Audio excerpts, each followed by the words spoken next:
النرجسي ده لما بيجي يتعامل معاكي بيتعامل معاكي ازاي؟ اول حاجه هو بيدور على طول دايما ازاي يجذبك ويخليكي تحت سيطرته. مش انتي بس، مش الشخص اللي هو شريك حياته بس، ده هو بيتعامل كده مع كل الناس. فهو ذكي جدا جدا جدا في ان هو يعرف احتياجات الشخص اللي قدامه.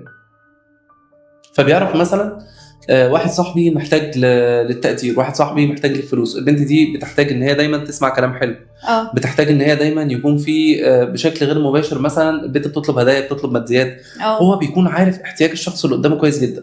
فبيعمل ايه بقى؟ بيغرق الشخص اللي قدامه من حاجه اللي هو محتاجها. يعني انت تحبي الكلام الحلو والاهتمام، يا نهار ابيض، ده انت طول الوقت هتلاقي كلام حلو وهتلاقي اهتمام وهتلاقي حاجات حلوه، اه وهغرقك بيها فوق ما تتصوري اه لحد لما تتعلقي تعلق تام وتبقي خلاص مش شايفه غيري. وقتها بقى يبدا التصرف على العكس تماما، النقيض.